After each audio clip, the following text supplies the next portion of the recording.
बिस्मिल्लाहिर्रहमानिर्रहीम। Students, welcome to the reflect and shine. आप हमारे चैनल पे अगर नए हैं तो हमारे चैनल को सब्सक्राइब कर लीजिएगा और बेल आइकन के बटन को प्रेस कर दीजिएगा। स्टूडेंट्स, आज टॉपिक डिस्कस करेंगे young double slit experiment, chapter number 9 का एक इम्पोर्टेंट लॉन्ग क्वेश्चन है।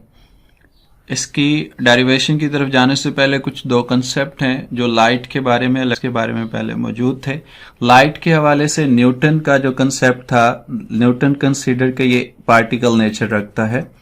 उसने इसकी जो लॉजिक पेश की वो ये था कि कहता है कि जिस तरह पार्टिकल जो हैं वो रिफ्लेक्ट होते हैं, जैसे हम किसी बॉल को दीवार के साथ स्ट्राइक करवाते हैं तो वापस आ जाता है, सिमिलरली न्यूटन ने कहा कि जो लाइट है ये भी रिफ्लेक्ट होती है, तो ये पार्टिकल नेचर रखती है।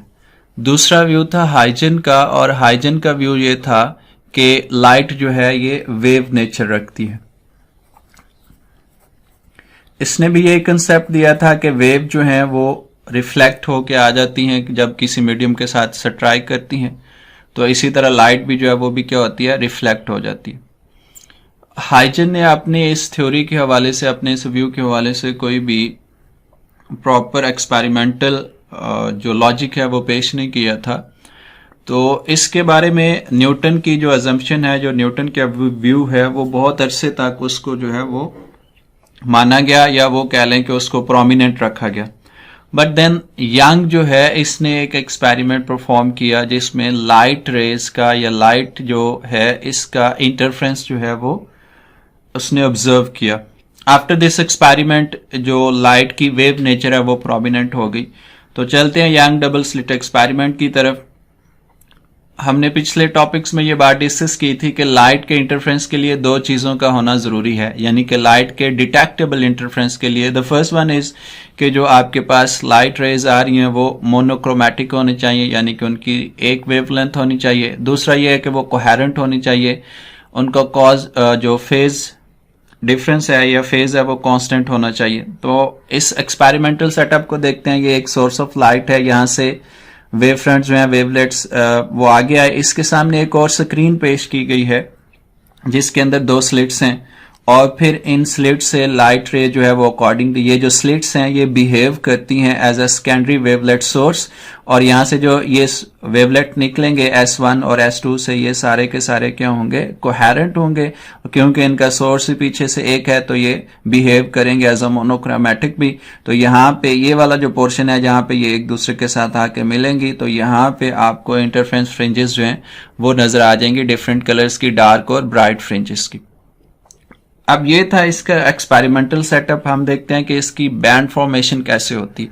जैसा कि आप ये देख रहे हैं कि लाइट रेज जो है वो पैरेलल प्लेन वेव, जो वेव फ्रंट्स हैं वो आ रहे हैं, इस स्लिट में से आएंगे, तो यहाँ पे ये स्लिट से ये स्लिट बिहेव करेगा as a source of the secondary wavelet. फिर यहाँ से लाइट रेज चलते चलते आपके पास आ जाएंगे इस स्क्रीन के ऊपर। इस स्क्रीन में आपके पास दो स्लिट्स हैं, S1 और S2, और यहाँ पे लाइट रेज जो है इन दोनों स्लिट से आपके पास ये दोनों स्लिट बिहेव करेंगे as a source of the secondary wavelet according to Huygens principle. तो यहाँ से जब ये वेव फ्रंट्स आगे जाएंगे तो ये एक दूसरे के साथ सुपर पोजिशनिंग इन होगी। इसकी सुपर पोजिशनिंग के रिजल्ट में हमारे पास जो स्क्रीन है जो इस स्लिट्स के पैरेलल रखी गई है, इसके ऊपर एक पैटर्न डेवलप होगा जिसमें डार्क और ब्राइट फ्रिंजेस जो है वो नजर आ रहे होंगे। समटाइम ऐसा होगा कि कुछ एरिया पे जहाँ पे एक वेव की क्रस्ट दूसरे वेव की क्रस्ट और एक की ट्रफ दूसरे की ट्रफ के ऊपर जो है वो फॉल करेगी, तो वहां पे होगा कंस्ट्रक्टिव इंटरफ्रेंस। तो क्रस्ट के साथ जब फॉल करेगी तो आपका रिजल्ट आएगा कंस्ट्रक्टिव इंटरफ्रेंस, और इसमें आपका पास जो फ्रिंज बनेगा वो होगा ब्राइट। या आप ये कह लें कि क्रस्ट एंड क्रस्ट और ट्रफ एंड ट्रफ, ये दोनों, यानी एक वेव की दूसरे वेव की ट्रफ के ऊपर ट्रफ फॉल करे और एक वेव की दूसरे वेव के ऊपर क्रस्ट फॉल करे, तो इन दैट केस आपके पास कंस्ट्रक्टिव इंटरफ्रेंस होगा, तो आपको ब्राइट फ्रिंज मिलेगा। दूसरी साइड पे क्या हो सकता है, पॉसिबिलिटी ये है कि क्रस्ट जो है वो फॉल करेगी ट्रफ के ऊपर। तो जब यहाँ पे ये क्रस्ट ट्रफ के ऊपर फॉल करेगी तो उस वक्त जो इंटरफ्रेंस होता है उसको नाम दिया जाता है डिस्ट्रक्टिव इंटरफ्रेंस का, तो उस वक्त जो फ्रिंज होती है उसको नाम देते हैं डार्क फ्रिंज का। अब यहाँ पे जहाँ पे डार्क फ्रिंज बनी है, इसको इस एक्सपेरिमेंट के हवाले से या लाइट के हवाले से इसको नाम दिया जाता है मिनिमा का। तो जहां जहां पे डार्क फ्रिंज बनेगी वहां पे आप कह सकते हैं कि ये क्या है, मिनिमा है। और जहां जहां पे ब्राइट फ्रिंज आपके पास बन रही है वहां पे आप कह सकते हैं कि ये क्या है, मैक्सिमा है। तो बेसिकली ये जो मैक्सिमा लिखा हुआ है ये ब्राइट फ्रिंज है और ये अंदर जो है ये डार्क फ्रिंज है, इसको मिनिमा कहेंगे, फिर मैक्सिमा और फिर मिनिमा। आप इस पैटर्न को देखें तो आपको हर मैक्सिमा के बाद एक डार्क फ्रिंज यानी कि एक मिनिमा मिल रहा है, इसी तरह हर मिनिमा के बाद एक मैक्सिमा मिल रहा है। या आप ये कह सकते हैं कि हर ब्राइट के बाद एक डार्क फ्रिंज और हर डार्क के बाद एक ब्राइट फ्रिंज। तो मतलब ये है कि आपके पास एक अल्टरनेट पैटर्न जनरेट हो रहा है ब्राइट और डार्क फ्रिंजेस का। अब हम इसकी कैलकुलेशंस जो है मैथमेटिकल डेरिवेशंस की वो करते हैं। So derivation of the equation for maxima and minima, उसके लिए एक एक्सपेरिमेंटल सेटअप की ये कुछ डायग्राम हमारे सामने आ गई। इसमें एक पॉइंट पी ले रहे हैं स्क्रीन के ऊपर, ये आपके पास स्क्रीन है और इसके दो स्लिट्स हैं ए और बी। इन स्लिट्स का आपस में जो डिस्टेंस है वो डी है। दो रेज ले लिए ए और पी और B and P. So AP and BP are the paths of the rays reaching at point P, and AB is the separation between the center of the slits जिसको D कह रहे हैं। CO, ये point जो आपके पास ये वाला, ये CO, इसको हम ले कंसिडर कर रहे हैं कि ये L है और ये बेसिकली है separation between the slits and screen. तो आप कह सकते हैं कि it's a distance of screen from slit. And then this angle theta is between CP and CO। तो ये जो पॉइंट है सेंट्रल पॉइंट, ये आपके पास है C। So this is angle between CPU and CO।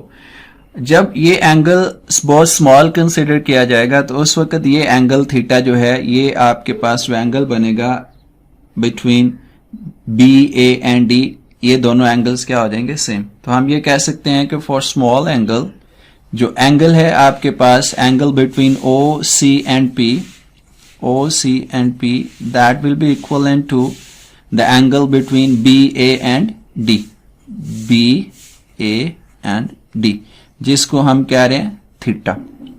सो अब ये वाला जो ट्राइंगल है A, D and B, इसको सेपरेटली बना लेते हैं मोर क्लैरिफिकेशन के लिए।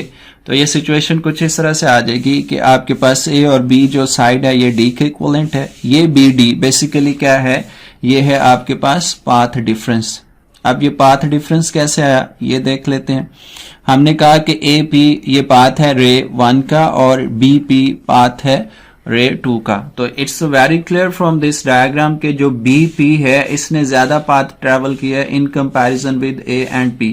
तो पॉइंट D लिया गया इस तरह से कि ये जो साइड है DP और AP ये क्या हो जाए, इक्वल। तो ये जो साइड ली गई लाइन AD ये इस तरह से ली गई है कि जो DP है और AP ये आपस में क्या हो जाए, इक्वल। तो हम यहाँ पे इसे नोट भी कर लेते हैं कि लाइन AD इस तरह से ड्रा की गई है सच दैट कि ये आपके पास जो AP रे है वो पाथ है उसको इक्वलेंट कर दे DP से।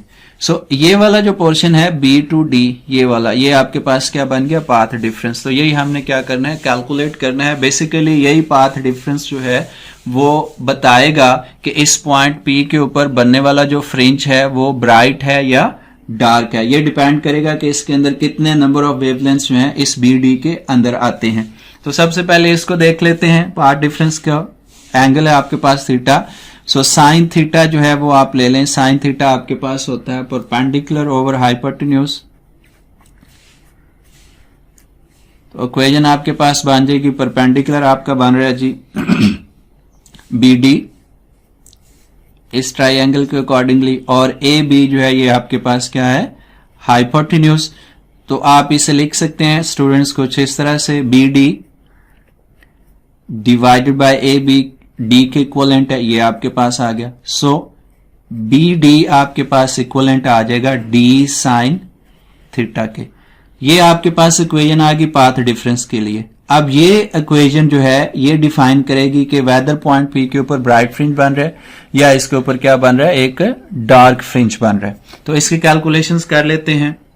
सो अगर पॉइंट पी के ऊपर एक ब्राइट फ्रिंज बन रहा है तो इन दैट केस इसका मतलब है कि ये कंस्ट्रक्टिव इंटरफेरेंस होगा। और कंस्ट्रक्टिव इंटरफेरेंस के लिए हमने इक्वेशन पढ़ी थी कि जो पाथ डिफरेंस है that must be equivalent to the integral multiple of the wavelength. So इस इक्वेशन से ये जो बी डी है ये हमारे पास पाथ डिफरेंस है। तो ब्राइट फ्रिंज के लिए इक्वेशन आपके पास बन जाएगी d sine theta is equivalent to m lambda. Dark fringe अगर बनता है पॉइंट पी के ऊपर तो उसके लिए जो इक्वेशन है that will be the half integral multiple of the wavelength, जिसका फार्मूला हमारे पास ये था कि पाथ डिफरेंस डिस्ट्रक्टिव इंटरफेरेंस के केस में that was equivalent to m plus 1/2 into lambda. So ये पाथ डिफरेंस है आपके पास बी डी, ये डी साइन थीटा है। तो अगर पी पॉइंट के ऊपर डार्क फ्रिंज बनना है तो इस केस में ये इक्वेशन आपके पास आ जाएगा d sine theta is equal to m plus 1/2 lambda. अब हम डिस्कस करेंगे linear distance between the dark and bright fringe on the screen. तो हम ये देखना चाह रहे हैं बेसिकली कि पॉइंट P पे जो फ्रिंज बन रहा है वो O से कितना दूर है। तो ये जो ट्राइंगल है हमारे पास OCP, इसको सेपरेटली यहाँ पे बना लिया। तो इस ट्राइंगल का ये एंगल है, तो इन दैट केस ये वाली साइड आपके पास इसकी बन रही है बेस और ये वाली साइड बन रही है परपेंडिकुलर। जब थीटा बहुत स्मॉल होता है तो ऊपर हम बात कर चुके हैं कि ये वाला थीटा और ये थीटा आपस में क्या है, इक्वल है। For small value of theta, for small theta हम लिख सकते हैं कि साइन थीटा जो है ये अप्रोक्सीमेटली इक्वलेंट होता है टेन थीटा के। सो टेन थीटा की वैल्यू आ जाएगी इस ट्राइंगल के accordingly, it will B y over l। तो हम ये कह सकते हैं कि साइन थीटा जो है ये आपके पास क्या आ गया, y ओवर l के इक्वलेंट। बल्कि साइन थीटा की वैल्यू आप पुट कर सकते हैं इस इक्वेशन के अंदर, ब्राइट फ्रिंज के अंदर और इस डार्क फ्रिंज के अंदर। तो अगर आपके पास पहले है ब्राइट फ्रिंज,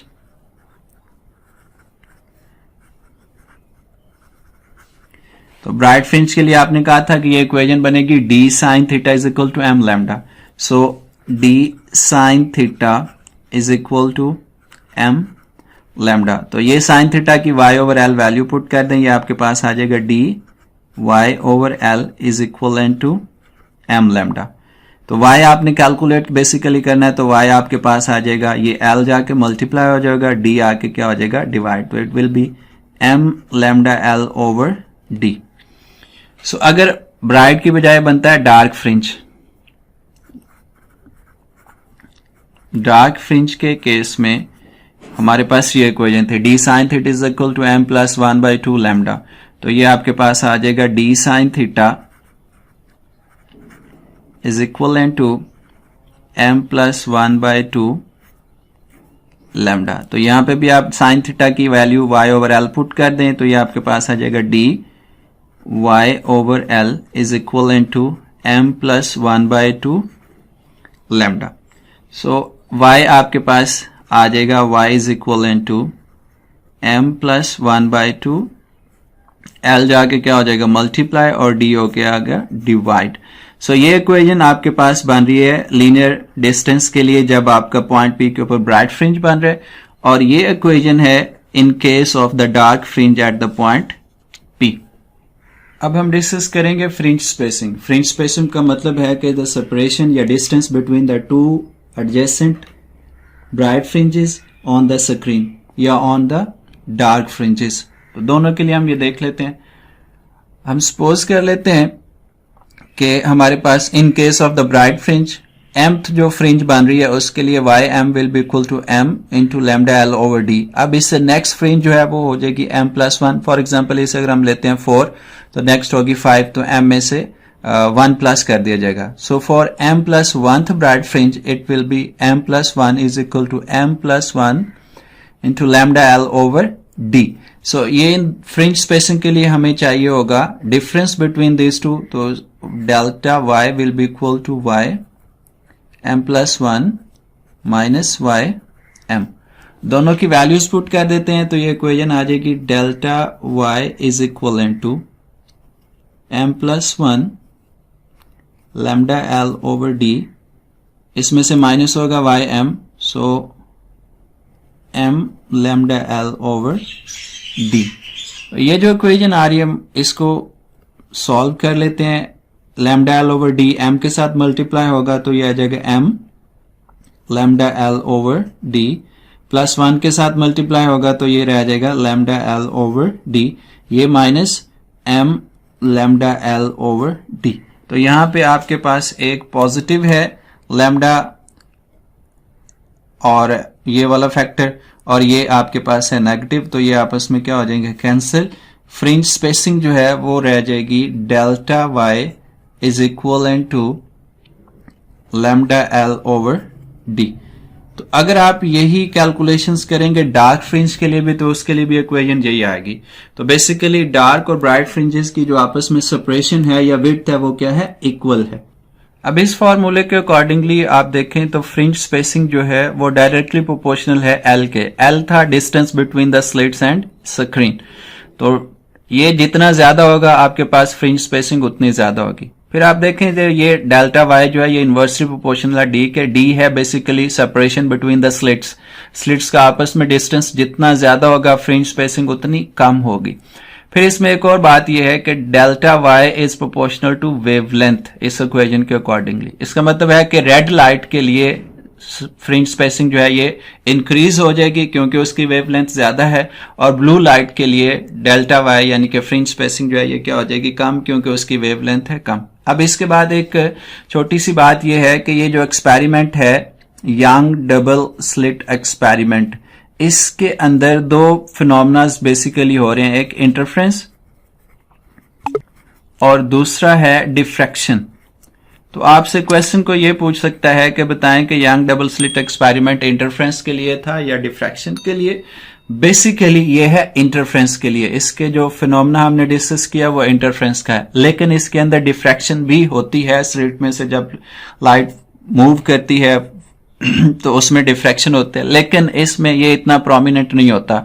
तो इंटरफ्रेंस जो है इस केस में यंग डबल स्लिट एक्सपेरिमेंट में वो प्रोमिनेंट फिनोमेना है